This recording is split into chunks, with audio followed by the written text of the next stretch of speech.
बहुत सारे फीचर्स इस नए मोड के अंदर डाल दिए हैं, जैसे कि स्पेसशिप है, रिकॉल फ्लेयर गन है, व्हीकल ब्लास्ट डील है, self revive AED, gigantic smoke grenade, multi rocket, magnet gun, flying jet pack, auto drop feature, backup parachute, secret room cards, बहुत सारी नई चीजें हैं। तो मतलब जिन फीचर्स के बारे में हम बात कर रहे थे कि ये कंफर्म हो चुके हैं, वो वाकई में कंफर्म हो चुके हैं और आ भी गए हैं, ऐड हो गए इस मोड के अंदर, तो उनको भी देखने वाले हैं। लेकिन बहुत सारे नए फीचर्स भी हैं, वो भी सारे चेकआउट करेंगे। मतलब मल्टीपल ड्रॉप सिस्टम से लेकर सीक्रेट लूट केयर पैकेजेस तक सब कुछ चेकआउट करने वाले हैं। तो क्या हाल है मेरे भाई, कैसे हो आप? आई होप आप सब बढ़िया होगे। बहुत देख लिए एक्सपेक्टेड फीचर्स 3.2 का नया अपडेट आ चुका है, इसलिए आज के इस वीडियो में हम रिव्यू करने जा रहे हैं बीजीएमआई के नए अपडेट 3.2 को। Let's go. तो यहाँ मेरे बंदे को मारा चक्कू, जिससे वो हो गया नॉक, लेकिन उसके पास पड़ी है सेल्फ रिवाइव एईडी, वो उसे लगा के खुद को रिवाइव कर लेगा।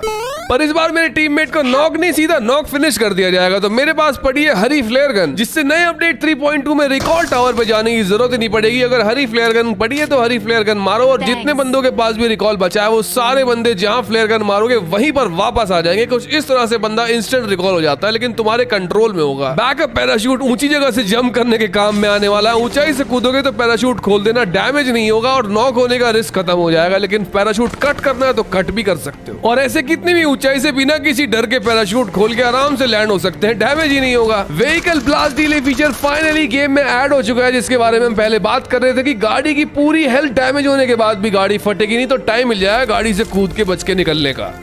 New secret room in update 3.2। तो यहाँ पर इस नए मोड के अंदर एक खुफिया दरवाजा है, जिसके अंदर लेवल 3 लूट वाली पेटियां मिलती हैं। इनके अंदर स्पेशल आइटम्स भी ऐड होने वाले हैं बहुत जल्द। तो ये रहा वो वाला एक्सेस कार्ड, जिससे वो सीक्रेट रूम खुफिया दरवाजा खुलता है। ये एक्सेस कार्ड इन पेटियों में मिलेगा, और ये पेटियां छुपी होती हैं, तो ये पेटियां ढूंढनी पड़ती हैं, क्योंकि पेटियां हैं अनेक, एक्सेस कार्ड है सिर्फ एक। तो इन सारी पेटियों में से बस एक पेटी के अंदर मिलता है, और जैसे ही मिल जाए तो उसे लेकर के यहाँ आना है और ये सीक्रेट दरवाजा खोल सकते हो, जिसके अंदर लेवल 3 लूट मिल जाती है। मैग्नेटिक गन, ये एक बंदूक है जिसके अंदर चुंबक लगी हुई है, तो इस चुंबक से हर लोहे की चीज को उठा के कहीं भी फेंक सकते हो। ये देखो, ये भाई बाइक लेकर निकलने की कोशिश कर रहा था, मैंने इसे बाइक समेत उठा लिया। तो तुम कुछ इस तरह से बाइक समेत या गाड़ी वाले बंदों को उठा सकते हो, वहीं पे हवा में उड़ा सकते हो, वो कहीं जा नहीं पाएंगे, और तुम उन्हें उठा के फेंक भी सकते हो। वैसे इस मैग्नेटिक गन की एक सीक्रेट ये भी है, तुम जमीन में से लोहा निकाल सकते हो इससे। तो कुछ इस तरह से लोहे की शीट जमीन से निकल रही है, जब ये जमीन पे मार रहे हैं हम, तो मतलब लोहा निकाल रही है, और फिर उसे किसी के ऊपर भी दे के मार सकते हो। पर इसमें ज्यादा मजा नहीं है, ज्यादा मजा तो बंदे उड़ाने में। देख रहे हो, मैंने बंदा ही पकड़ लिया और मैंने दूर फेंक के मारा। तो कुछ इस तरह से तुम बंदों को उड़ा सकते हो, पर उनकी हेल्थ डैमेज नहीं होगी, बस उड़ जाएंगे। पर कितनी देर के लिए उड़ेंगे? तो ये देख रहे हो, ये एक टाइमर चल रहा है, इतनी देर के लिए बंदा हवा में उड़ सकता है। उससे पहले उसको नहीं फेंकोगे तो अपने आप इसका असर खत्म हो जाएगा और बंदा नीचे लैंड हो जाता है। जेट पैक को यूज करने के लिए बिल्कुल ऐसे ही जेट पैक के आइकन पे टैप करना है, जैसे फ्लाइंग कारपेट के आइकन पे टैप करते हैं। तो यहाँ पे टैप करती जेट पैक एक्टिवेट हो जाता है। इसका कोई भी फ्यूल नहीं होता, जितनी दूर चाहे उतना दूर इसे लेकर के जा पा रहा है अभी हमारा बंदा गेम के अंदर। मेका रोबोट्स, ये सारे रोबोट स्पेशल रोबोट्स है, इन्हें असेंबल करना पड़ता है। मतलब ये 2 हिस्सों में होते हैं, और उन 2 हिस्सों को जोड़ के तुम एक बड़ा रोबोट बना सकते हो, जो कि बहुत ही हाई जंप्स करता है। तो जैसे ही मैच स्टार्ट होता है, इसके पैरों वाला हिस्सा तुम्हें यहाँ स्पॉन आइलैंड पर भी दिख जाएगा, क्योंकि यहाँ पे पैरों वाले हिस्से में 2 सीट है। ऐसे ही हाथ वाला हिस्सा होता है, उसमें भी 2 सीट है, और जैसे ही जुड़ जाता है 4 सीट हो जाती है। अब 3.2 अपडेट में पूरे रैंगल मैप पे जैसे पैरों वाले हिस्से मिलेंगे, वैसे ही हाथों वाले ही मिलेंगे। तो हाथों वाला अंदर से आ रहा है, अभी ये बंदा लेके आ रहा है ऐसे, और जैसे ही ये हाथों वाले को पैरों वाले के पास लेकर के जाएगा, अटैच का ऑप्शन आ जाता है। फिर कुछ इस तरह का स्पेशल एनिमेशन होता है, और दोनों मेका रोबोट्स जुड़ के एक बड़ा रोबोट बना लेते हैं। तो ये हो गया रोबोट तैयार। लेकिन अगर किसी छोटे रोबोट के अंदर कोई एनिमी बैठा है, तो उससे अटैच नहीं कर सकते हो। अटैच करने के लिए या तो तुम्हारा टीममेट बैठा हो, या फिर कोई भी ना बैठा हो, वरना अटैच नहीं हो पाएगा। इसीलिए अटैच नहीं हो पा रहा, गोल गोल घूम रहा है, और वापस उससे अटैच हो गया जाके। वैसे अगर आप एक स्पोर्ट्स प्रेमी हो, तो अपने पसंदीदा खेलों में खेलकर मेगा कैश जीत सकते हो। हमारे आज के स्पॉन्सर है क्रिकाजा, जो एक ऐसी वेबसाइट है जहां हम खेलकर गारंटीड इनाम जीत सकते हैं। यहाँ अपने पसंदीदा खेलों में खेलो और असली पैसे जीतो। क्रिकाजा में क्रिकेट जैसे खेलों के अलावा फुटबॉल, टेनिस और ऐसे ही बहुत सारे नए नए गेम्स खेल सकते हैं, और आईपीएल सीजन में तो खास ऑफर्स भी होते हैं। सबसे अच्छा क्या है, यहाँ पर आप अपने अच्छे गेमिंग स्किल्स का इस्तेमाल करके असली पैसे जीत सकते हो, और अपने पसंदीदा स्पोर्ट्स इवेंट्स का लाइव स्ट्रीमिंग भी मुफ्त में देख सकते हो, वो भी बिना किसी सब्सक्रिप्शन के। जब आप साइन अप करोगे, आपको मुफ्त spins, joining bonus, referral bonus और रोजाना कैश जैसे अलग अलग प्रमोशन भी मिलेंगे। क्रिकाजा में मिलता है इमीडिएट डिपॉजिट एंड विड्रॉल्स, और साथ ही 24/7 कस्टमर सपोर्ट भी है। तो ये गेम बिल्कुल गेम चेंजर है। फिर इंतजार किस बात का, मुफ्त में साइन अप करो, अपने पसंदीदा खेलों को खेलो, और आज ही क्रिकाजा के साथ जीतना शुरू करो। तो ये है बड़े ग्रेनेड, जैसे छोटे नेट होते हैं बड़े नेट है, लेकिन इन्हें अगर कुछ इस तरह से उठा के किसी रोबोट